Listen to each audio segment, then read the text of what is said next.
Accord इमप्लिमेन्टेशननि थाखाय भारत सरकारखौ जोङो गोख्रोङै नारसिनबोदों। बिथांमोननि जि कमिटमेन्ट बे कमिटमेन्टनिफ्राय बिथांमोना बारग'नो हायाखै। गामि सोसननायनि दायित्वआ आसाम सरकार आरो आसाम सरकारा दासिमबो 30 गामि थिसनबाय। जोंनि जि दाबि दं 300-400 खान गामि जे कन्टिगुवास बर' डमिनेटेड ट्राइबेल डमिनेटेड बेखौ सोजोबनांगौनि थाखाय गिबि मन्थ्रिखौ 21 सेप्तेम्बराव स्ट्रंलि जोङो नारसिननाय जादों आरो बिथाङा खोथा होदों जे पर्यायक्रमे गामिखौ थिसनगोन। बेखायनो दिले जानाय आरो गोलाव जानायखौ जोङो मालाबाबो हास्थायाखै। बियो गोख्रैनो जाफुंनायखौ जोङो लुबैदों आरो बिटिआर जि गोरोबथा बेखौ मर अट'नमि आरो फाइनान्सियेल अट'नमिनि मर्यादा होनायनि गेजेरजों जे मोनसे भारत सरकारा जि कमिटमेन्ट दङ बे फैबाय थानाय 1-2 मासनि गेजेराव मोनसे गिदिर एचिभमेन्ट बर' हारिया बिटिआरआव थानाय बर'जों लोगोसे गुबुन गुबुन हारिया मोननो थांगासिनो दं। बेनि थाखाय जोङो बयबो हाबा मावबाय थादों आरो जेला एचिभमेन्टखौ मोनगोन बे बड'लेण्डआ बे बिटिआरआ माने भारतनि माने लार्जेस्ट आरो देरसिन आरो शक्तिशालीसिन 6 शेड्युल काउन्सिल जाहैगोन।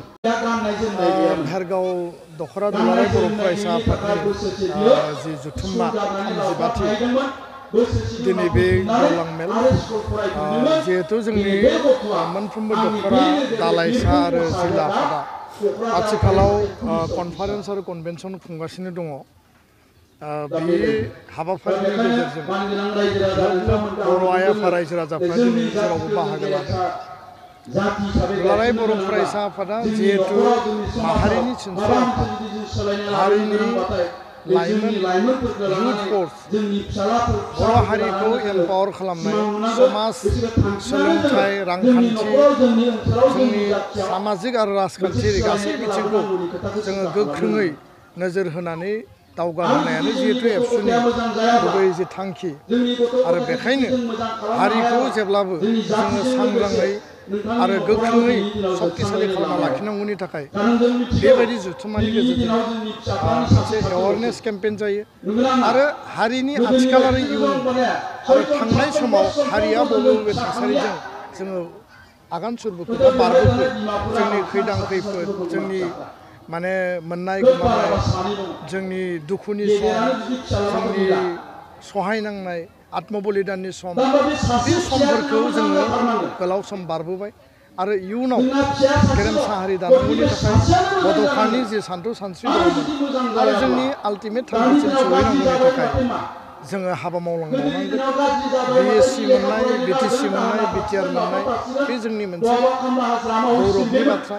आत्मबलिदाननि गेजेरजों जोङो आत्ममर्यादा मोनबाय आरो बे मोनसे जोंनि केपिटेल। बेखौनो लानानै बर' हारि दानायनि गेजेरजों बिटिआरआवनो जा बर' कछारी ओनसोलावनो जा आसाम आरो भारत नाङैनो बर' हारिखौ जोङो गोजौ मासियाव जौगाहोनांगोन। जोंनि राव थुनलाइ जोंनि सोलोंथाइ जोंनि हा हु गासै बिथिंजों रैखाथि होनानै जोङो खामानि मावलांगोन आरो बेखायनो आङो दिनै बयखौबो खावलायदों जे जातीयताबादनि जि जोंनि थै जे जोंनि मोनसे आत्मबिश्वास बे जातीयताबादि थैखौ जोङो गुसु जानो होनो हाया।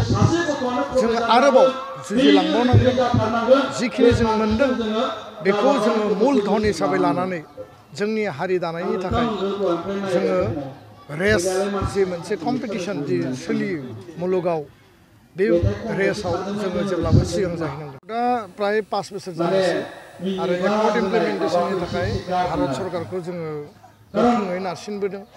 बिथांमोननि जि कमिटमेन्ट बे कमिटमेन्टनिफ्राय बिथांमोना बारग'नो हायाखै। गामि सोसननायनि दायित्वआ आसाम सरकारनि आरो आसाम सरकारा दासिमबो 30 गामि थिसनबाय। जोंनि जि दाबि दं 300-400 खान गामि जे कन्टिगुवास बर' डमिनेटेड ट्राइबेल डमिनेटेड बेखौ सोजोबनांगौनि थाखाय गिबि मन्थ्रिखौ 21 सेप्तेम्बराव स्ट्रंलि जोङो नारसिननाय जादों आरो बिथाङा खोथा होदों जे पर्यायक्रमे गामिखौ थिसनगोन। बेखायनो दिले जानाय आरो गोलाव जानायखौ जोङो मालाबाबो हास्थायाखै। बियो गोख्रैनो जाफुंनायखौ जोङो लुबैदों आरो बिटिआर जि गोरोबथा बेखौ मर अट'नमि आरो फाइनान्सियेल अट'नमिनि मर्यादा होनायनि गेजेरजों जे मोनसे भारत सरकारा जि कमिटमेन्ट दङ बे फैबाय थानाय 1-2 मासनि गेजेराव मोनसे गिदिर एचिभमेन्ट बर' हारिया बिटिआरआव थानाय बर'जों लोगोसे गुबुन गुबुन हारिया मोननो थांगासिनो दङ बेनि थाखाय जों बयबो हाबा मावबाय थादों आरो जेला एचिभमेन्टखौ मोनगोन बे बड'लेण्डआ बे बिटिआरआ माने भारतनि माने लार्जेस्ट आरो देरसिन आरो शक्तिशालीसिन 6 सिडुल काउन्सिल जाहैगोन गोजोन्थों